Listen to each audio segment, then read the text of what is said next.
Ranipur reporter मदद Ali Solanki. Ranipur police की बेहतरीन कार्रवाई। रानीपुर एसएच अब्दुल जब्बार मेमन नफरी साण करे सेठार से गुड हसन बग सहतो में अगवा कियल औरत बार समेत बाजियाब कराए वरती। SH Ranipur Abdul Jabbar Memon press conference कंदे चो त रात देर सां पुलिस के इतला मिलियो त बिन कारन में सवार हथियार बंदन एक औरत शाजिया मंगने जो संदस 1.5 साल जी न्याणी नूर निसा मंगने जो कि अगवा करे वनी रहा हुआ त अड़ी इतला मिलण खां पोइ गडे जी लिंक रोड ते नाकाबंदी करे बिन कारन ते सवार जवाबदारन के पुलिस रोकण की कोशिश कई त जवाबदारन फायरिंग करे ॾिनी।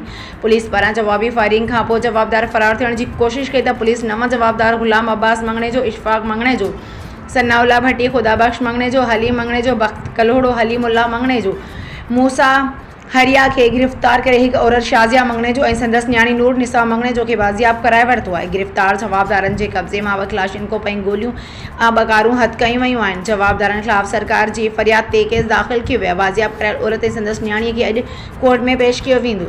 जवाबदार केतिरे मिक़दार में हथियार जेके आहिनि उहे बरामद थिया आहिनि ऐं गोलियूं 2 कलाशनकोफ कारूं ॿ हुयूं, ॿई कारूं रिकवर आहिनि, उहे बि थियूं 2 कलाशनकोफ। सही जेके हथियार बंदन ई कहिड़ी बिरादरी सां तालुक रखंदा आहिनि, छोकिरी सां कहिड़ो हिननि जो वास्तो तालुकात हुयो या अगवा करे खणी पंहिंजा हिन सां को बिरादरी मसलो आहे? माण्हू हिकिड़ो चवे थो त उनजी वाइफ आहे, उहा हुनखे अगवा कयो पीउ जे घर में हुई।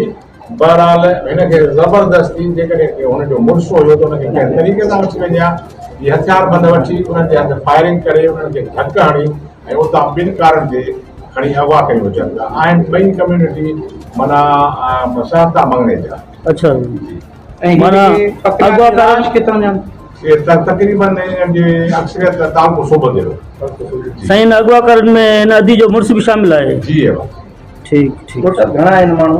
9 माण्हू किथां अगवा कनि करे ऐं सेठाजा खां? अच्छा, सेठाजा कयूं वञनि पिया सूबे तरफ़।